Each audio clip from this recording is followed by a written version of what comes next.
The webinar will begin shortly. Please remain on the line.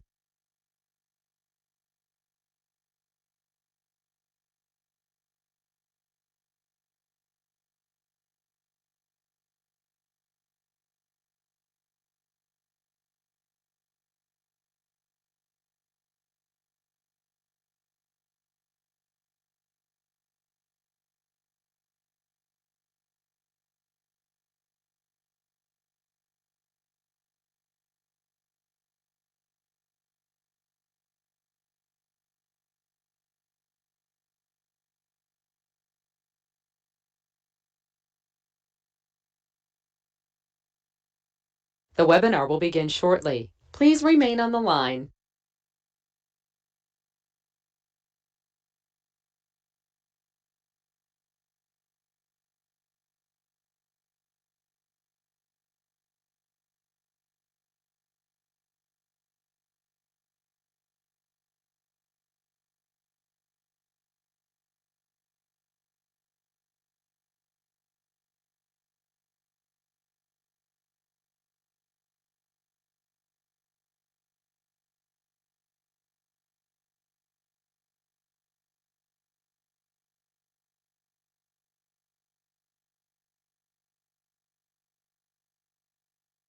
The webinar will begin shortly. Please remain on the line.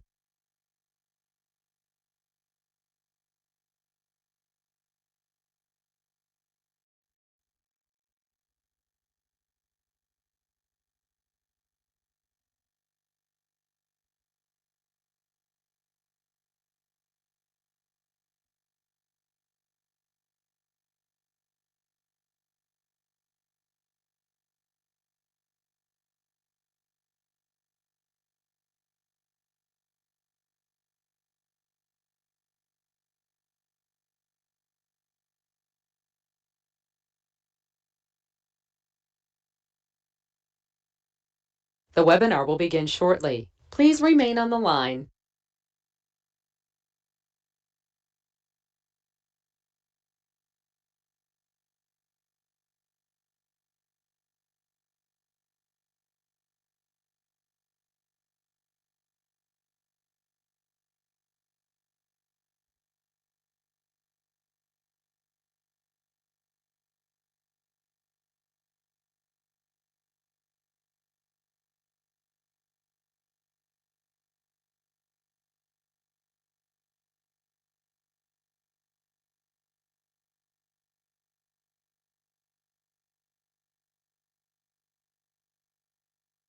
The webinar will begin shortly. Please remain on the line.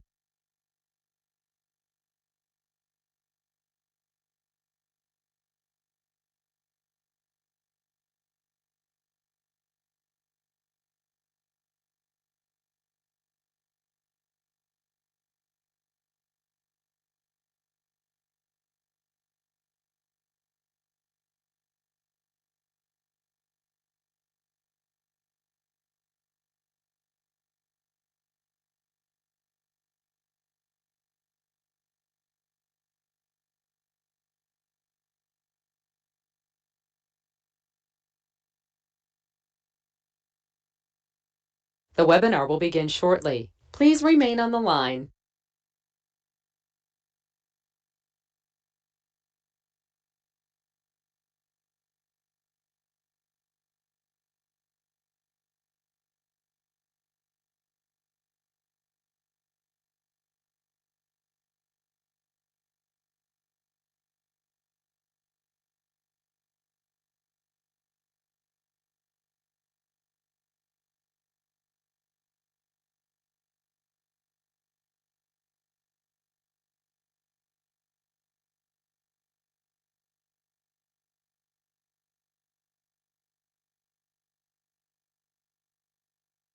The webinar will begin shortly. Please remain on the line.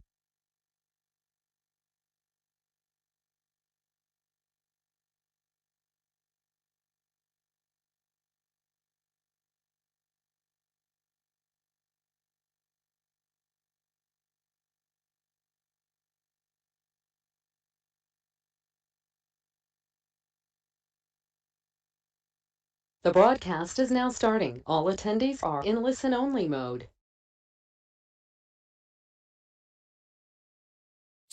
Hola, ¿qué tal? Buenas tardes. Los saluda Luis Reyes desde el capítulo de BMI Madrid. Y bueno, ahora nos encontramos en una nueva entrega de un webinar del Grupo de Interés de Transformación Digital. Hoy día vamos a tratar un tema muy interesante, que es la transformación digital en el sector sanitario, con una compañera que conozco desde hace tiempo, socia del capítulo de BMI Madrid, que es María de la Cebos Sánchez Macián Pérez. Antes que nada, quiero agradecer a todas las conexiones que se están viendo, no solamente desde el capítulo de Madrid y de España, sino de todos nuestros capítulos aliados en Latinoamérica y de todos los asistentes que están ahora mismo conectados. Asimismo, hoy día estamos inaugurando una retransmisión en vivo a través de nuestro canal de YouTube, al que invito a suscribiros. Y recordar también que la asistencia a este webinar, previa inscripción en el formulario, os otorga un PDU para el mantenimiento de la certificación. Bueno, hoy vamos a tratar con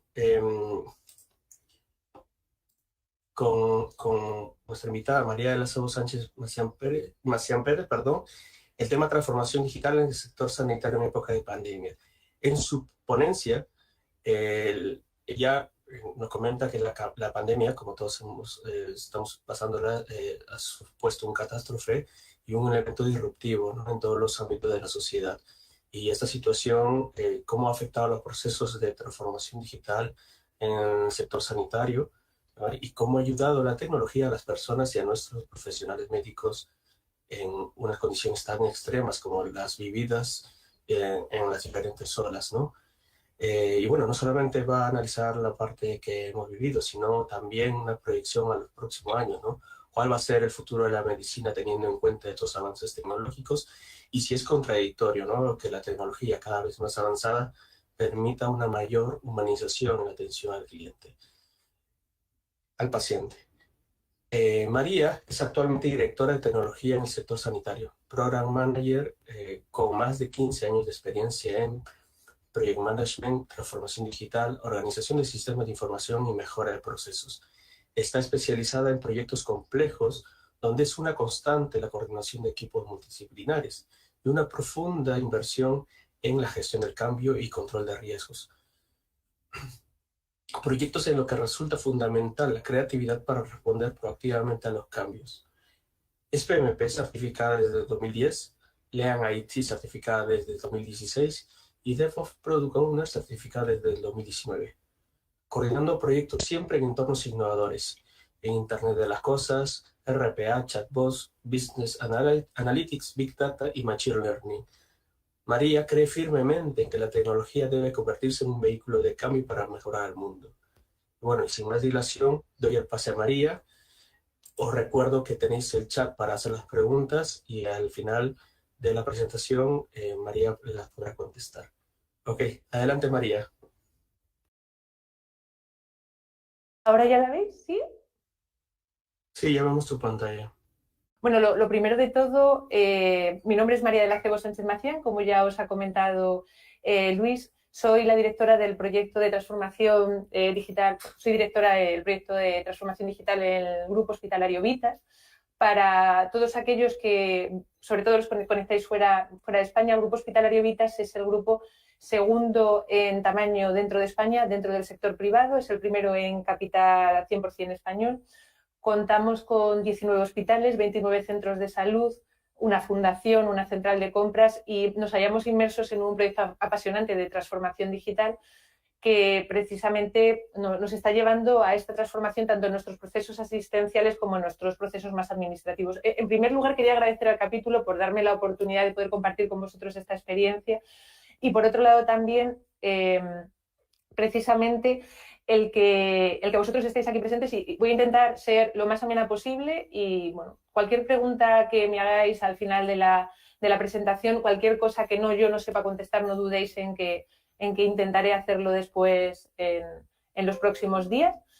Y en cualquiera de los casos, antes de comenzar la presentación os quería indicar pues una serie de puntos de reflexión, ¿vale? Como sabéis, con la situación actual que hemos tenido debido y que estamos teniendo debido a la pandemia, todos aquellos que no sois del sector sanitario estaréis viviendo la misma situación de dificultad en cuanto a la ejecución de los proyectos. De hecho, tuvimos que acostumbrarnos a teletrabajar de un día para otro, a las reuniones virtuales, al Zoom, al Teams, al GoToWebinar. Y durante meses, en ocasiones, incluso tuvimos que interaccionar con pantallas, no con personas, con voces. Y pues todavía con más motivo en el sector sanitario, y además teniendo en cuenta que mis compañeros con los que yo realizo estos proyectos, médicos, enfermeras, personal asistencial, personal de admisiones, administración en los hospitales, pues no podían teletrabajar, con lo cual tenían que estar precisamente primero en la batalla de la parte del COVID y continuando colaborando con los proyectos de transformación digital. Y lo que les movía a continuar colaborando con estos proyectos de transformación digital era que sabían que el foco era el paciente y que en lo que ayudan los proyectos de transformación digital dentro de lo que es el sector sanitario es al paciente y a su curación. Y en caso de que no se pueda curar, por lo menos a su acompañamiento hasta que consigue un mayor bienestar. Por otra parte, también haceros una mera reflexión también respecto a lo que es esta interacción que hemos tenido todos de manera telemática. Y ahora mismo, por ejemplo, esto que estáis viendo, bueno, los que veis mi cámara, los que estáis viendo mi rostro, que tengáis en cuenta que a lo mejor en el futuro termina siendo un dato de salud súper confidencial, porque vamos a tener ya herramientas de inteligencia artificial que por el color de la piel, por el color pues del globo ocular, por cómo es mi expresión, por cómo es mi cara, puedan empezar a detectar si yo tengo propensión a sufrir una dolencia o incluso si la estoy sufriendo. Con lo cual, a lo mejor en el futuro, de hecho, nos estamos interaccionando con avatares, es decir, no sabremos cómo es físicamente una persona con la que estamos trabajando, con la que estamos colaborando. Esto también da el debate interesante de que, bueno, se acabarán determinados problemas en cuanto a, no importará la edad, no importará a lo mejor el sexo, no importará tampoco la raza, lo que importará será el conocimiento, pero que tengamos en cuenta que la ciencia está avanzando de tal manera, y también en el sector de la salud, que podamos encontrarnos que cosas que son tan nimias como la que estamos haciendo ahora, pues sean datos realmente personales. Bueno, esto era un inciso de cara a comenzar. La situación, yo quería, aunque todos lo sabéis y los que os dedicáis al sector sanitario con mayor motivo, la situación en los hospitales ha sido dramática. Ha sido una auténtica hecatombe lo que ha ocurrido dentro de lo que es los hospitales. La labor que han realizado mis compañeros ha sido absolutamente titánica. Yo no puedo estar más orgullosa que trabajando con ellos, con los médicos, con las enfermeras, por supuesto con los celadores, el personal de limpieza, los administrativos, admisiones, y también con mis compañeros del área de tecnología, que también estuvieron y han estado en los hospitales y que gracias a ellos ha seguido funcionando todo lo que era la parte más técnica y que sin ella, sin lugar a dudas, tampoco podíamos continuar con la labor. Y todas estas herramientas digitales que ya existían todavía se activaron más dentro de lo que es la pandemia. De hecho, la pandemia ha sido un disparador para muchos procesos de transformación digital y en el sector sanitario también. Vale, voy a ver si veis la siguiente, ¿verdad? Ha pasado de slide. Vale.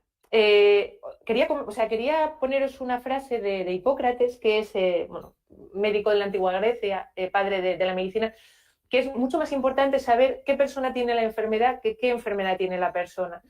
Cada vez más la medicina se va a personalizar y se va a centrar en qué le pasa a ese paciente en lugar de qué enfermedad tiene ese paciente. Ese paciente va a tener unas alergias, unos antecedentes familiares, va a tener también una historia clínica de lo que le ha pasado a lo largo de su vida, con lo cual este paciente tenemos que considerarlo como, oye, el foco en el que nos tenemos que ver reflejados, en los que todos nuestros proyectos de transformación digital tienen precisamente que poner más importancia, más relieve, es en ese paciente, no en la enfermedad. Ese paciente, y veréis después que, bueno, pues me he inventado un paciente que tiene una familia y que también veréis nuestra familia inventada, y qué le está pasando cuando está en nuestros hospitales y, bueno, con las dolencias que tiene.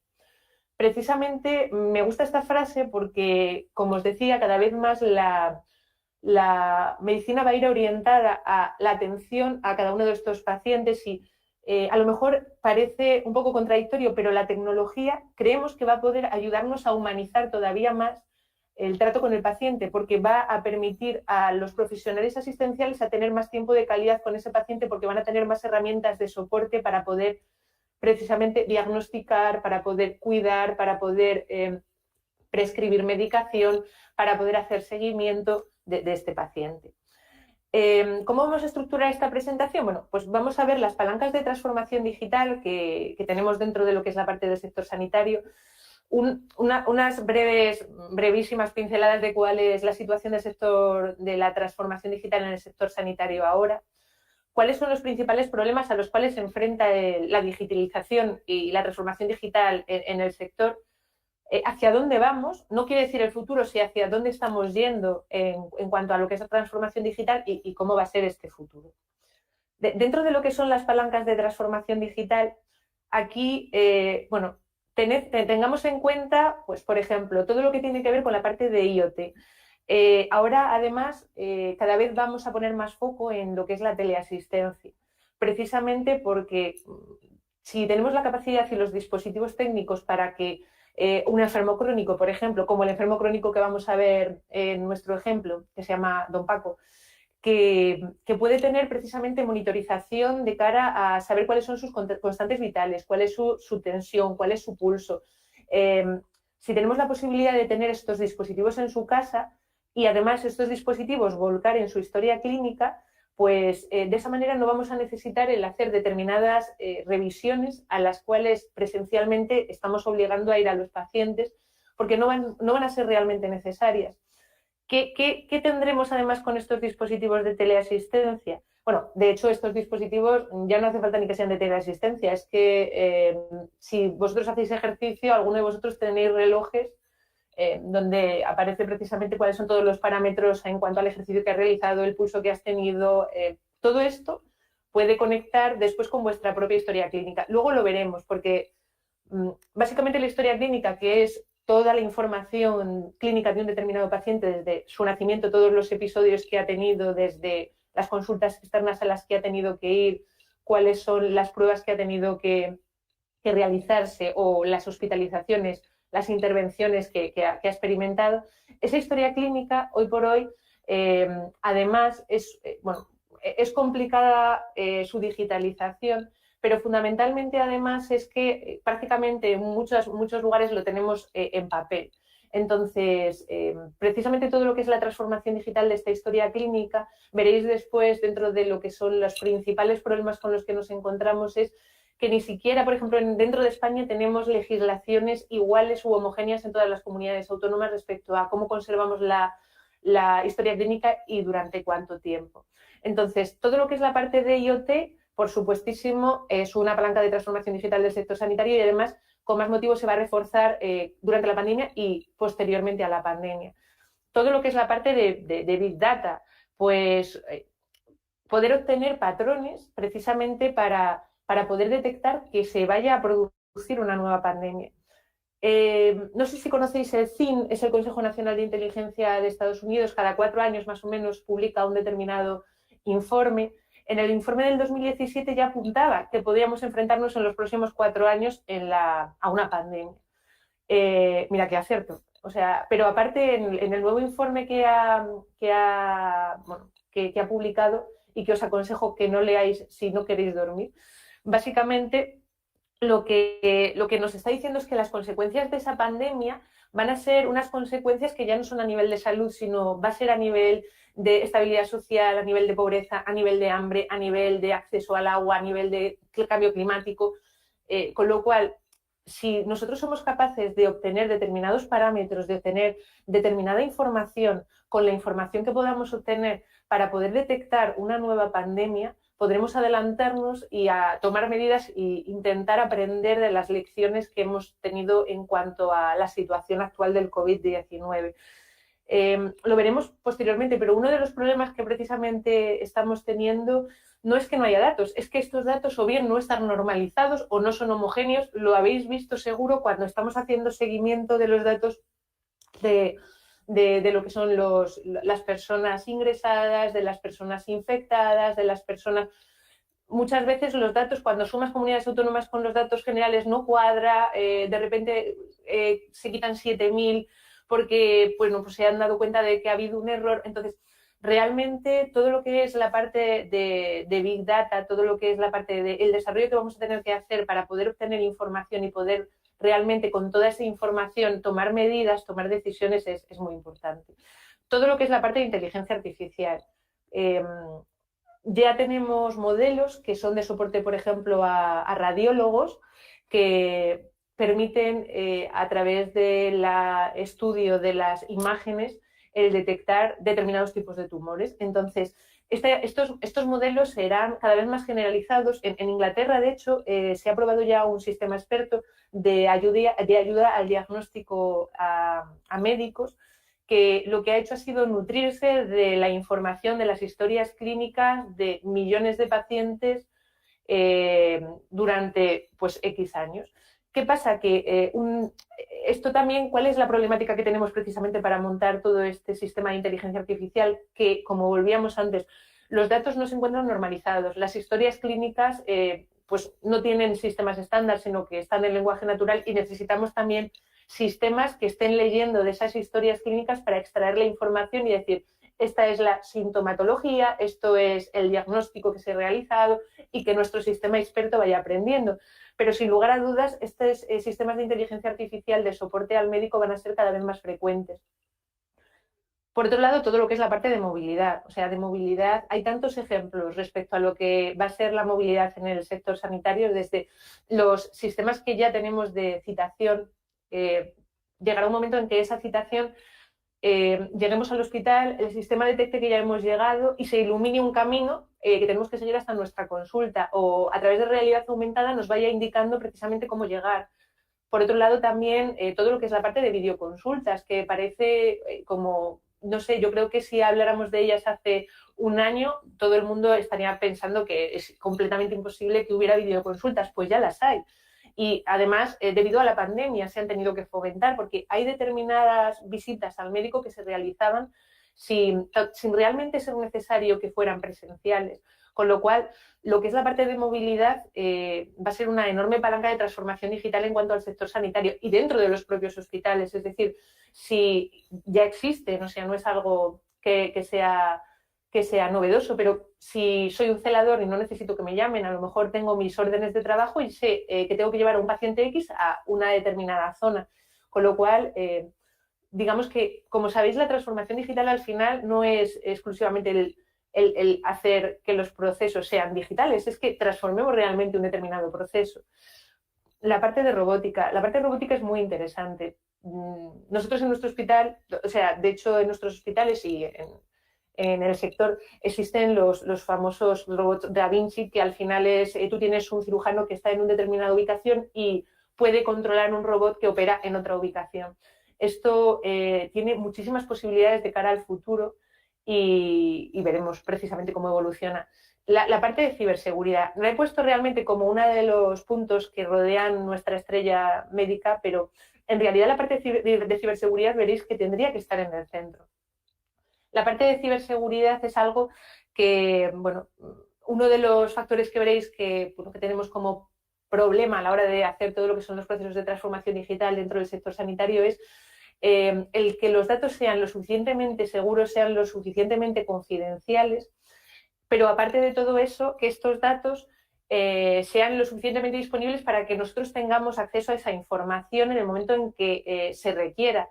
En el futuro veréis como que las historias clínicas probablemente ya no estén en los hospitales ni estén en servidores de los hospitales, las tengamos nosotros. A lo mejor primero en una tarjeta sanitaria y después en el futuro incluso en un chip subcutáneo que pueda leerte el propio chip precisamente para saber cuáles son nuestros datos de alergia, cuáles son nuestros antecedentes de historia clínica, pero que ya lo llevemos nosotros incorporado, no sea necesario el conectar con ningún otro sistema. Después, todo lo que es la parte de cloud computing. Aquí son daros cuenta que, por ejemplo, dentro de las diferentes comunidades autónomas en España, Galicia ha legislado que una serie de datos de la historia clínica digital se tienen que guardar para siempre. Imaginar lo que supone el tener historia para siempre de todos los pacientes. Pues aquí lo que son los grandes servidores del cloud computing, el edge computing, pues aquí por supuesto van a tener mucho que decir. Todo lo que es la parte de redes sociales, vamos a tener comunidades de pacientes, vamos a tener probablemente comunidades de científicos, vamos a tener la posibilidad con inteligencia artificial de determinar cuáles son análisis de sentimientos, el análisis también de cuáles son las mejoras que podemos tener en un determinado servicio en función de estos comentarios.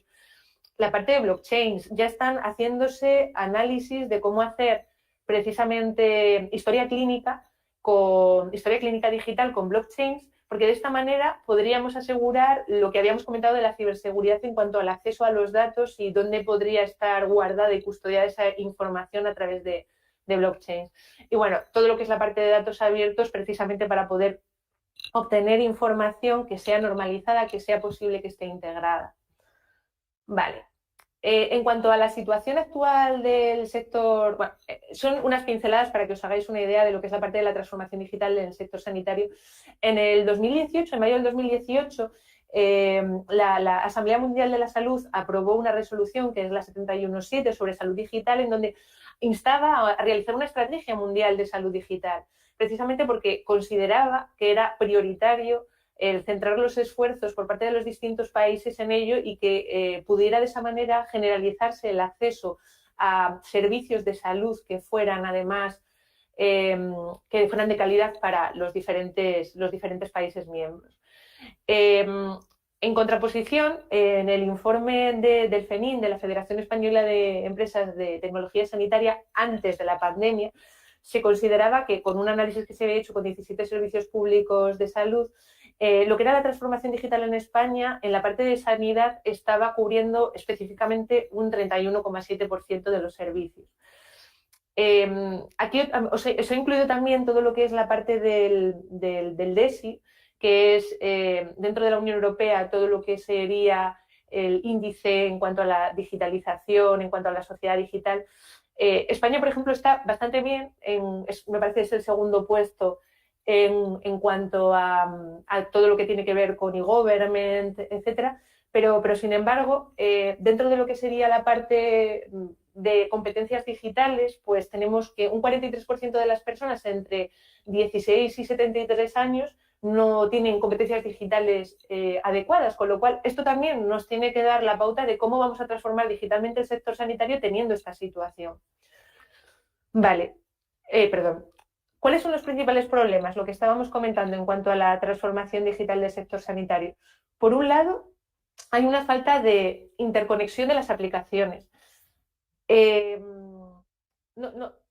Ha habido y hay muchas iniciativas para conseguir que las diferentes comunidades autónomas, por ejemplo, dentro de España, tengan interconexión de la historia clínica de un paciente entre ellas. Bueno, realmente, si, por ejemplo, el caso de Madrid, nos podemos encontrar con que el centro de salud sí que puede ver las pruebas que se han realizado en su hospital de referencia, pero sin embargo no puede ver las pruebas que dentro de la misma comunidad autónoma se han realizado en otro hospital.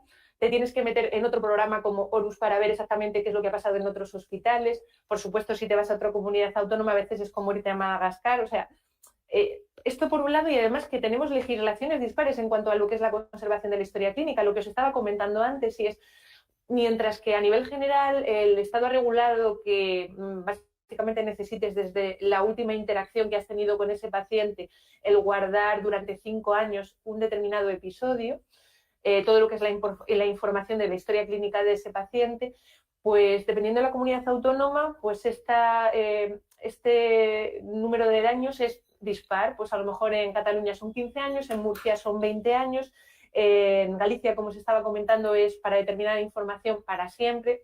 Entonces, todavía encima nos enfrentamos con legislaciones que son diferentes en las distintas comunidades autónomas. Como comentábamos antes, pues hay un alto porcentaje de población todavía sin competencias digitales.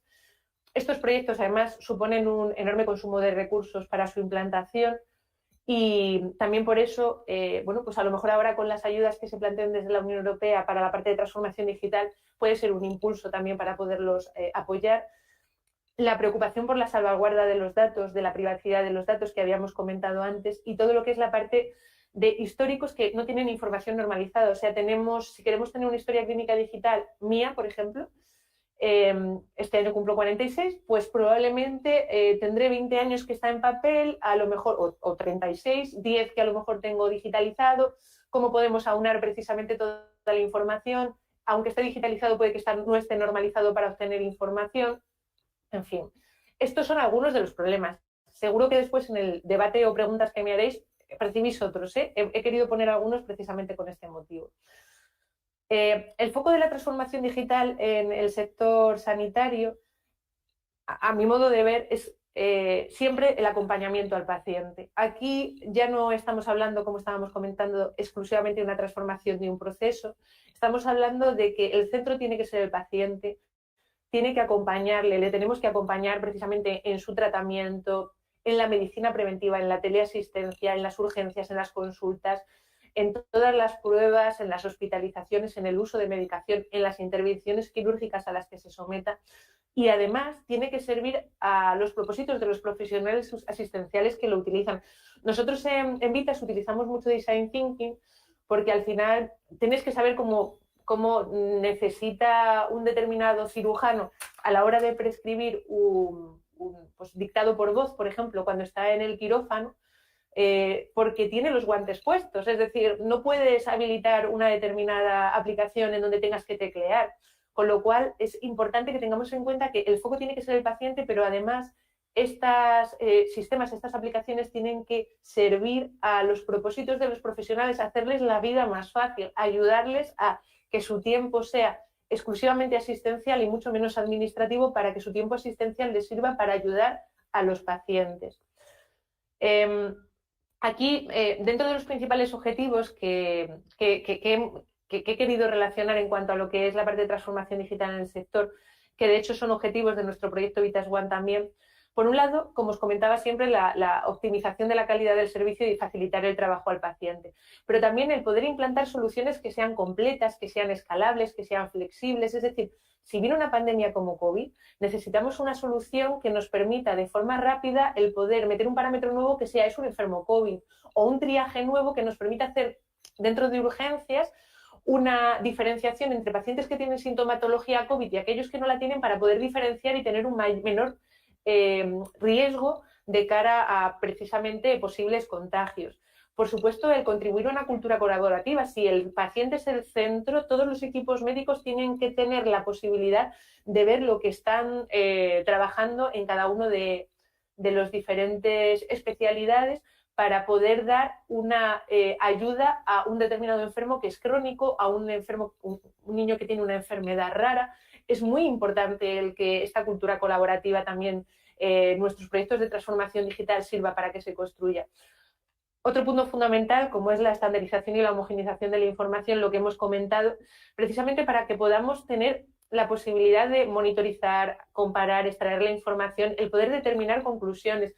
Esto nos sirve también mucho para todo lo que tiene que ver con ensayos clínicos, con investigación de promoción externa, porque a veces no tienes la información de, oye, necesito poder hacer este ensayo clínico con estos pacientes que tienen estas características, y encontrar esos pacientes con estas características, si no tienes la información homogeneizada, es absolutamente imposible. Es fundamental, precisamente por eso, como objetivo dentro de la transformación digital del sector. Y por último, también armonizar y estandarizar todo lo que son los procesos administrativos. Hacer que estos procesos administrativos sean eficientes, que intentemos tener una filosofía lean y intentemos eliminar o reducir en la medida de lo posible todas aquellas tareas que no generan valor al proceso. Y valor al proceso quiere decir que no ayudan al paciente o no ayudan a los profesionales que están utilizando la aplicación.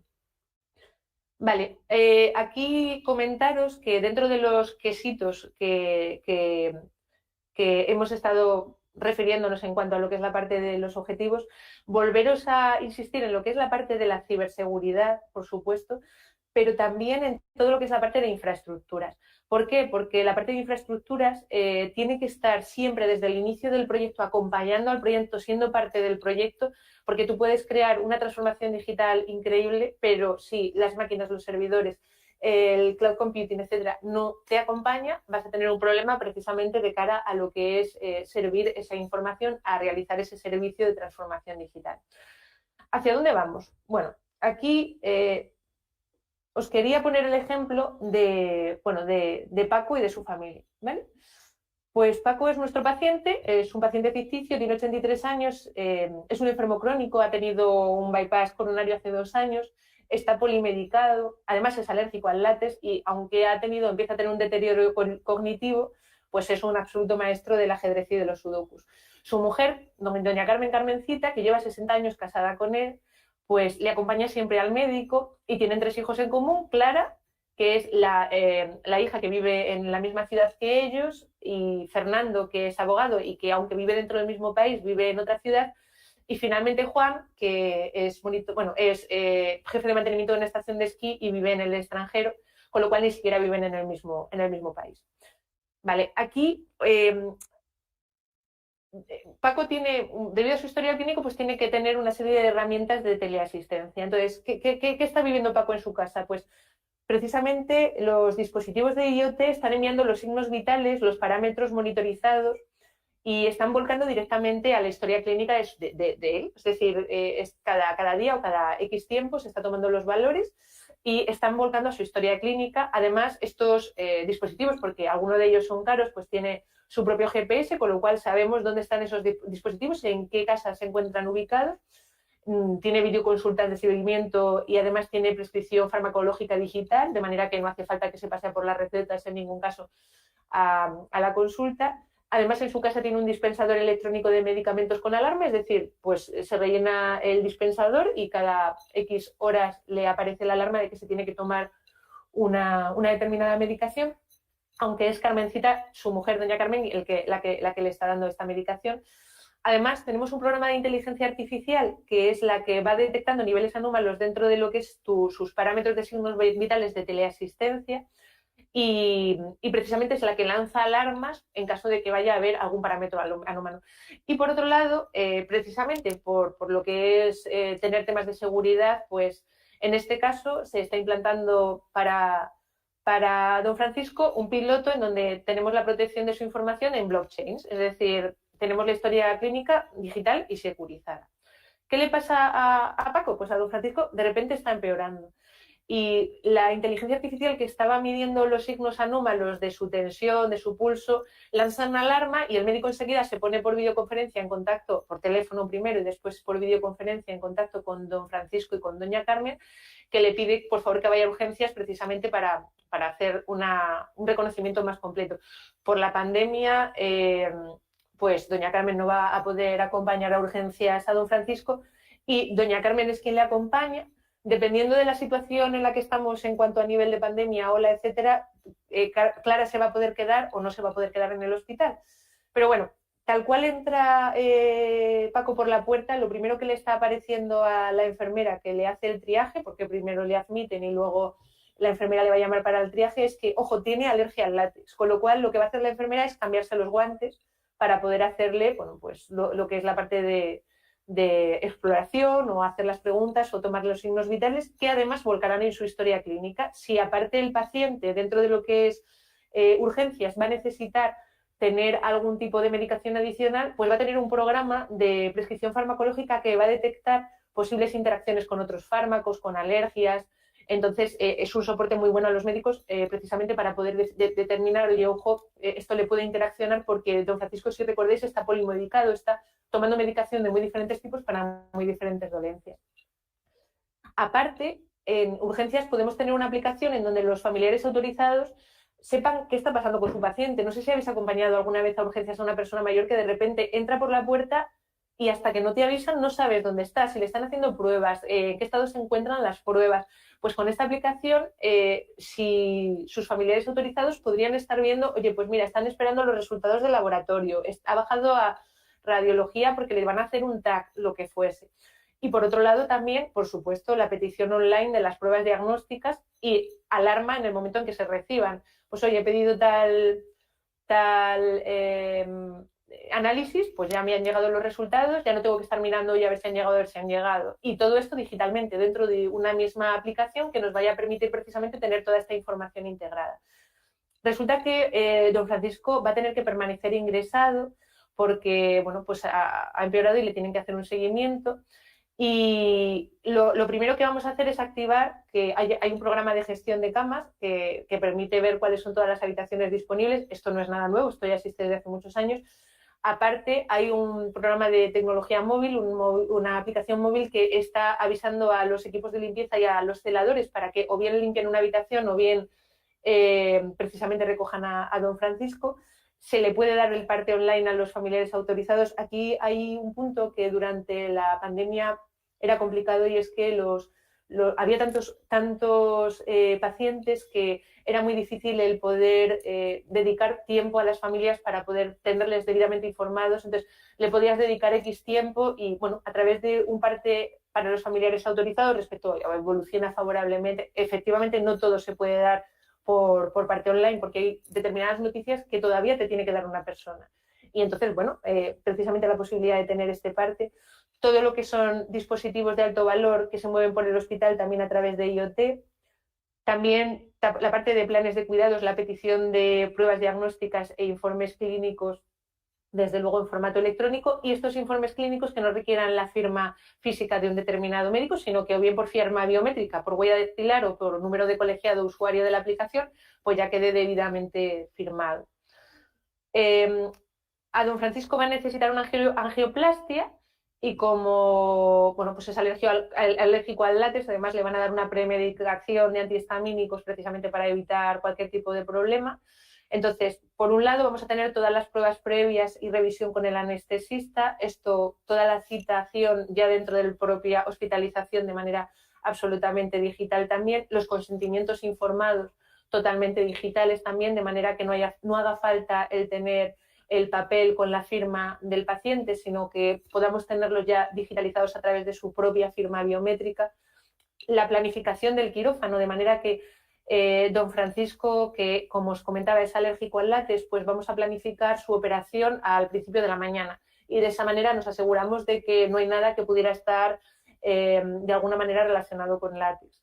La posibilidad de operar a distancia no es el caso para esta angioplastia, pero oye, en el futuro sí que a lo mejor tenemos a cirujanos que se encuentran en otras ubicaciones, como pasa ahora, pero de manera muchísimo más generalizada y que puedan hacer operaciones en remoto gracias a robots tipo Da Vinci. Y por otro lado también, no sé si habéis tenido que acompañar a algún familiar o algún amigo a hacerse algún tipo de operación, bueno, la posibilidad de tener una aplicación que te diga, oye, ya ha pasado a REA, ya está, ha salido de la operación, todavía se estima que falta tanto tiempo, precisamente para tener más informada a la familia de don Francisco, tanto la familia que vive en Madrid como la familia que vive en el extranjero, como la familia que vive dentro de España pero no vive en Madrid. Digamos que de esta manera podríamos tener mayor información para lo que es los propios familiares, que muchas veces, bueno, pues es normal que reclames cuando no puedes estar con tu paciente, no le puedes acompañar, qué le pasa, si está bien, etcétera. Después, bueno, pues toda la intervención ha sido un éxito, a don Francisco recibe el alta y, bueno, le citan para una serie de consultas de revisión. Habrá algunas consultas a las que tenga que ir presencialmente, pero habrá otras en donde por videoconsulta podrá realizar todo lo que es el proceso. Y aquí, que tengamos en cuenta también lo que habíamos comentado antes. Si tengo que ir directamente a una determinada consulta, tengo la posibilidad de pedir cita online. Que esta aplicación pueda detectar que efectivamente he llegado y que además que haya llegado pueda establecerme a través de realidad aumentada el camino que tengo que seguir para llegar a mi consulta. Bueno, yo cuando voy, por ejemplo, a hospitales tan grandes como, por ejemplo, La Paz o Gregorio Marañón, yo es que necesitaría un plano. O sea, y a pesar de que intentan poner codificación de colores, es bastante complejo. Por otra parte también, todo lo que es la parte de los procesos de petición de pruebas, derivación a especialistas que también pudieran ser, por supuesto, procesos de tipo online. Aquí tenemos que tener en cuenta una cosa y es el perfil de los pacientes. Habrá pacientes como don Francisco que parte de todo esto nunca lo vayan a poder utilizar porque no tienen competencias digitales, o sí, porque podemos tener personas mayores que me dan a mí sopas con ondas respecto a competencias digitales.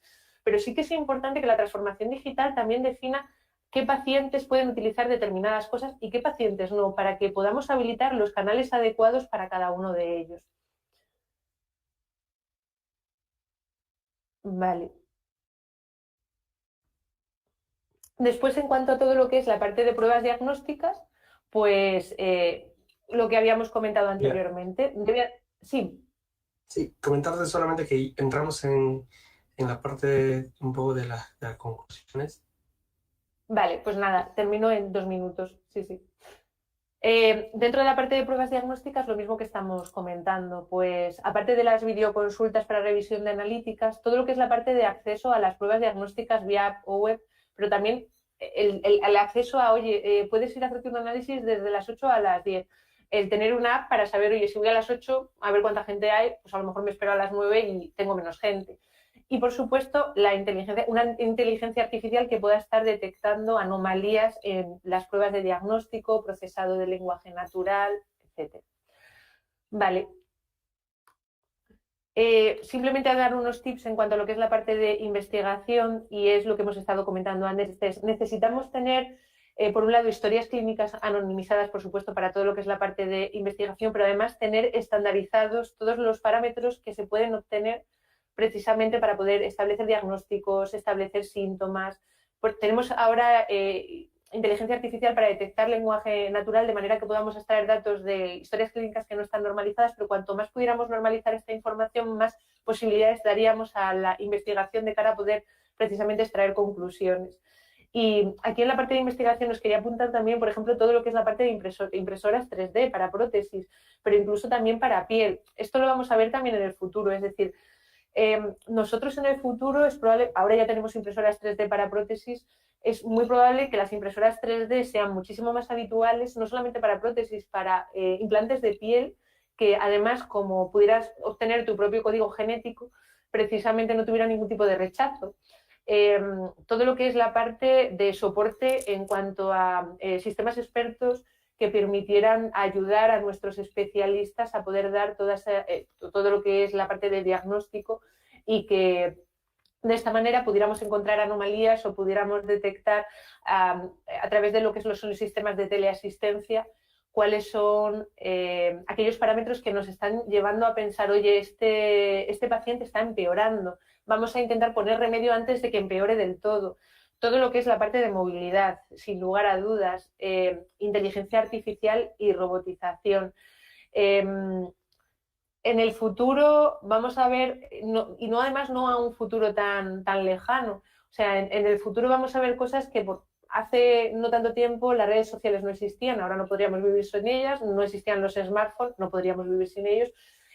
No se pensaba que se pudieran hacer videoconsultas, ya se están haciendo videoconsultas, es bastante escasa las operaciones que se realizan a través de robots, se harán en el futuro de manera mucho más amplia. Bueno, que sepáis que al final todo lo que es la parte del futuro va a traer cosas muy rápidas en muy poco tiempo, y además la pandemia ha disparado todavía con más motivo esta situación. Y bueno, perdonad que me haya metido en la parte de preguntas-respuestas, pero vamos, aquí tenéis mi nombre, apellidos, para que me contactéis por LinkedIn cualquier duda que tengáis. La que no os pueda contestar ahora, pues de verdad que me comprometo a intentar contestaros lo antes posible, y bueno, a vuestra disposición para cualquier cosa que necesitéis.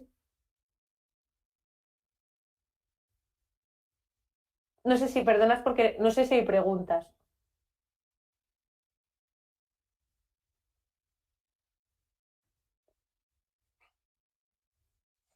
Gracias, María. Sí, mira, tenemos algunas preguntas de los asistentes. Vale, genial. Primero, antes que nada, agradecerte la ponencia, que está bastante interesante, sobre todo los problemas, cómo los has esquematizado, y luego las tecnologías. Yo creo que justamente en las tecnologías hay algunas preguntas que tienen mucha relación, ¿no? Te voy a comentar algunas de ellas que tienen relación. Por ejemplo,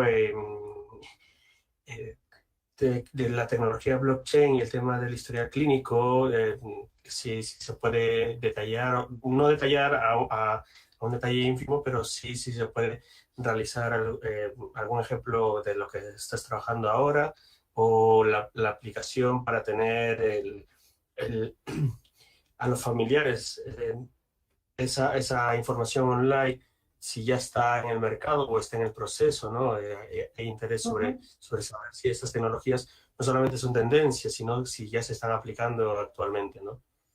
Sí, mira, dentro de lo que es la parte de aplicaciones para tener informados a los pacientes, sobre todo en bloque quirúrgico, sí que ya están. Lo que se está haciendo ahora, por ejemplo, en el proyecto en el que yo estoy trabajando, y sé que ya también están implantados en otros hospitales, es precisamente en todo lo que es la parte referida a urgencias.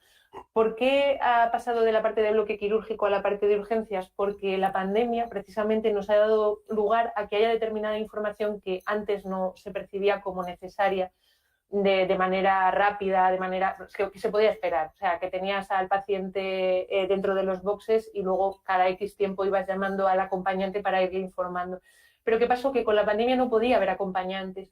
¿Y qué pasaba? Que tú dejabas a tu familiar en urgencias y no sabías qué estaba pasando. Y era una desesperación terrible para las familias. Entonces, si el foco está en el paciente, tenemos precisamente que cuidar también de sus familias porque también son parte del entorno del paciente. Entonces, la respuesta es sí. Sí que están, en la parte de bloque quirúrgico estas aplicaciones ya existen, en la parte de urgencias empiezan a implantarse precisamente por la experiencia con la pandemia. Respecto a lo que es la parte de historia clínica digital con blockchains, en el proyecto concreto que yo estoy llevando, de momento no lo estamos implantando, pero sí que sé que hay experiencias, sobre todo experiencias piloto, fundamentalmente en el extranjero, que están haciendo estas comparativas, estas opciones de historia clínica digital con blockchains con la posibilidad precisamente de evitar ciberataques, por ejemplo, de manera que fuera mucho más fácil el tener securizada la información. Vale, sí, y bueno, en relación a eso, se ha visto bastante el aspecto de las tecnologías de información y la disrupción que hay con toda esta vorágine de transformación digital, que tiene un componente muy fuerte de transformación y tecnología, ¿no? Y bueno, sobre esto nos preguntan, primero, igual te felicitan por la excelente ponencia, ¿no? Y luego, ¿qué opinas sobre el estado de madurez en el sector sanitario? O sea, concretamente en el que estamos metidos nosotros, que es el de gestión de proyectos, ¿no? Y si en tu opinión, pues, ¿qué podrías dar tu opinión sobre el proyecto de vacunación, ¿no? Que se está realizando, y si sabes si hay project manager gestionándolo, ¿no? Porque al final, al ser un proyecto, pues tiene que de alguna manera estar gestionándose de alguna forma, ¿no? Vale. Voy a empezar por lo que es la parte del proyecto de vacunación, si os parece bien. Aquí comentaros que al final voy a intentar retrotraerme al 1918. En 1918 estuvo la pandemia mal llamada gripe española. Se llamó gripe española porque los únicos periódicos que hablaban del tema inicialmente eran los periódicos españoles. Esto fue porque estábamos inmersos en la Primera Guerra Mundial, en donde España no estaba participando. En esa pandemia murieron aproximadamente 20 millones de personas, ¿vale? ¿Qué quiero decir con esto? Ya la Organización Mundial de la Salud ha habido diferentes pandemias durante el siglo XX, ha habido pandemias que si no hubieran sido controladas hubiera sido absolutamente una hecatombe, por ejemplo la del ébola, que tiene una tasa de mortalidad altísima y que además si hubiera llegado a Europa, pues ya sabéis. Dicho todo esto, la situación en cuanto a lo que es la parte de la vacunación, que al final, sin lugar a dudas, es la solución para que, si al final conseguimos tener un número de vacunados suficiente para tener inmunidad de rebaño, pues poder volver a algo que se parezca a la vida anterior, y que tardaremos tiempo a que se parezca a la vida anterior. O sea, habrá una serie de cosas que todavía tardaremos un tiempo en que se parezca. Al final hay una estrategia que es por comunidad autónoma, es decir, tú tienes un consejo interterritorial en donde participan el gobierno más las comunidades autónomas. Ahí se definen una serie de decisiones sobre lo que es la parte de vacunación, pero luego cada una de las diferentes comunidades autónomas tiene una estrategia, con lo cual, si me preguntáis si hay algún jefe de proyecto en cuanto a lo que es la parte de vacunación, yo entiendo, que no lo conozco, entiendo que tiene que haberlo siempre por comunidad autónoma de momento, porque cada una está siguiendo su propia estrategia de vacunación. Además, como los sistemas que tenemos sanitarios por comunidad autónoma son dispares, lo que es la estrategia de que yo estoy vacunada aparezca dentro de lo que es mi historia clínica, pues es diferente también en cada uno de los diferentes territorios en España. Entonces, digamos que ya ni siquiera es que haya un jefe de proyecto por cada una de las diferentes comunidades autónomas, es que necesitas un jefe de programa que aúne toda la información correspondiente a todo lo que es el Estado. Si me preguntáis si hay, no lo conozco, no lo sé. Que debería haber, sin lugar a dudas, tendría que estar precisamente gestionando todo el programa de vacunación de todas las diferentes comunidades autónomas. Perdona, Luis, perdona, la anterior pregunta, que no era la de vacunación, disculpa que no me la he podido apuntar. Sí, era respecto a la opinión del estado de madurez del sector sanitario con lo que respecta a no solamente a transformación digital, sino también a la dirección de proyectos, ¿no? O sea, ¿qué tanto, por ejemplo, en el sector healthcare y en el sector pharma y en el sector sanitario en general, si se está viendo, como tú bien dices, o sea, estás trabajando como program manager en procesos de transformación digital, tiene muchos componentes tanto de dirección de proyectos como mejora de procesos, como también de mejor implementación de procesos para soportar esa parte de digital y digitalización de la empresa, pero muy aparte de la empresa donde estáis, tú que estás metida ahí, ¿cómo ves el entorno en el que te mueves en ese sector? Mira, creo que cada vez con más motivo está siendo lo que es la parte de gestión de proyectos y gestión de programas en el sector sanitario tiene un componente cada vez mayor. Aparte, se están buscando perfiles y si no existen, se están formando a las personas que están dentro de las diferentes áreas del sector precisamente para que entiendan cómo es la gestión de proyectos, para que un determinado médico sepa exactamente cuando estamos realizando una determinada gestión de proyecto qué es lo que espera, qué es un kick-off, por qué le voy a estar dando la lata para hacer un diseño, qué es una metodología ágil. Cada vez con más motivo en el sector sanitario existe esta necesidad y cada vez con más motivo precisamente se está teniendo mucho más interés en cuanto a lo que es la gestión de proyectos. De hecho, el PMI, y esto me parece que lo vas a comentar ahora, Luis, precisamente está estableciendo grupos de trabajo en relación a este sector porque cada vez está teniendo más impulso, cada vez está teniendo más importancia. Tened en cuenta que desde el 2016 hasta ahora lo que es el sector sanitario ha multiplicado por 3 su tasa de crecimiento. O sea, las personas, adicionalmente, uno de los factores es que las personas que ahora mismo, por ejemplo, tienen más de 80 años, en el 2100 van a estar multiplicadas por 22. O sea, que tengamos en cuenta que hay una serie de parámetros que hacen que el sector sanitario esté creciendo de manera exponencial. No os digo nada ahora con todo lo que ha sido la pandemia, no os quiero ni contar. Entonces, precisamente cada vez se tiene que profesionalizar más en cuanto a lo que son las iniciativas que tiene que implantar. Claro, sí. Es más, yo creo que inclusive implantando dirección de programas o dirección de portfolios o implantando una forma eficaz de mejorar su productividad y de ordenarse y darle beneficio, por ejemplo, unidades de sello clínicos o unidades de parafarmacia, que al final todo esto, la pandemia ha originado que los exámenes de vacunación o las pruebas de vacunación o de vacunas que están viniendo aceleren todo este proceso y que sea mucho más rápido. A veces no tienen ese foco ya que están metidos en el día a día de lo que es el negocio sanitario, como tú bien dices, o sea, lidiando contra el bicho, ¿no? Y a veces los procesos, pues, esa parte burocrática, no quisiera llamarla burocrática seca, sino que es una parte que tenemos que pasar justamente lo que tú dices, en ese crecimiento, luego hay una normalización después de un breve caos, ¿no? De algo ad hoc que se hacía a cuando uno crece y se realiza una formalización del proceso. Yo creo que tiene un panorama, como tú bien dices, hay un crecimiento exponencial sobre eso y como todo sector que se mete en una mejora de procesos, yo creo que si se enfoca bien y se enfoca adecuadamente, sobre todo como se está haciendo, puede haber muchas sinergias y mucho trabajo para muchos profesionales en la dirección del proyecto, ¿no? Bueno, nos alcanza para una pregunta más. primero la repetida felicitación, María, que nos ha llegado muchísimas, ¿no? Y No, os referente lo a la agradezco a gestión, sí, y referente a la gestión de la realidad aumentada, ¿vale? ¿Cómo Sí. guía al llegar al hospital? O sea, ¿cómo se gestiona? ¿Tienes algún ejemplo tangible? O sea, ¿se dota de algún dispositivo a la persona para llegar? O sea, o que No, llega... o sea, aquí sería que la propia aplicación de citación, la propia aplicación de citación que tú puedas tener en el móvil detecta que tu móvil está dentro del hospital ya, y esa propia aplicación habilite que con tu cámara estés ya viendo la realidad aumentada. No necesitas un dispositivo más que tu propio móvil.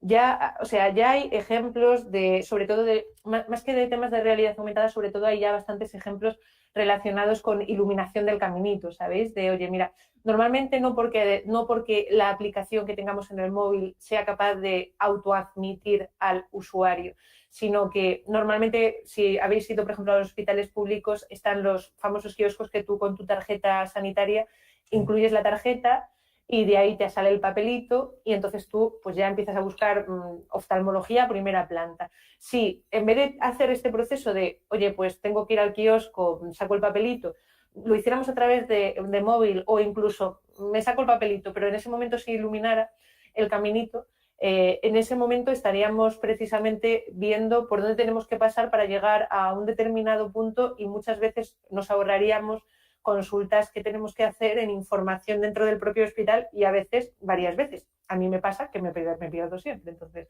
tengo que estar pidiendo en distintos puntos dónde estoy. Pero sí. Si me preguntáis si hay ejemplos, o sea, dentro del proyecto que nosotros estamos liderando, es una de las cosas que queremos llegar a hacer, pero no en la primera fase, porque tenemos muchas cosas primero que montar.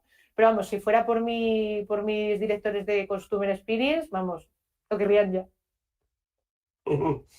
Bueno, muchas gracias, María, y yo creo que están todas las preguntas. Bueno, nos ha quedado un par que luego, como comentaste, se pueden poner en contacto contigo, ¿vale? Sí, por Bien, favor. sí, agradezco a todos los asistentes y, bueno, como mencionaste, pronto va a haber una iniciativa que se está abriendo dentro del capítulo de PMI Madrid, ¿no?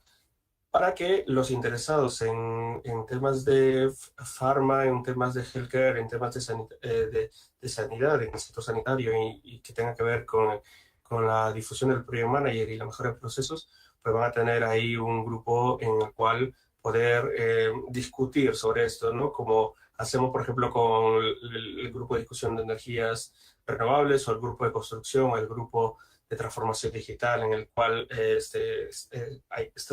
ha sido invitado por este webinar muy interesante, de verdad, porque muestra no solamente las tendencias digitales, sino cómo se está enfocando ese proceso de transformación digital que inherentemente tiene un tema muy arraigado tecnológico y digital, pero que en el fondo se ve cómo se va madurando en ese madurez organizativa, ¿no? Que poco a poco, ya sea en el sector privado como en el sector gobierno, ¿no? En el sector público, pues a diferentes velocidades, eso sí, pero se está viendo una mejora casi como en las organizaciones privadas de otros sectores, obligados por la pandemia, ¿no? Que nos ha obligado a digitalizar muy rápido procesos y ayudas hacia nosotros en sí en general. Bueno, agradeceros a todos también y Vaya, recordaros que Almendra. sí, al final el agua lo utilicé, ¿no? Pero es para poner el broche final, o sea, todo el rato he estado bien y algo digo. Bueno, ya para no demorar más, agradecer a todos los asistentes y llegará el correo, los códigos. Bueno. Mientras Luis está con la tos, solamente indicaros que es importante también tener en cuenta que los proyectos de transformación digital, además de tecnológicos, fundamentalmente son proyectos de gestión del cambio y de cambio cultural.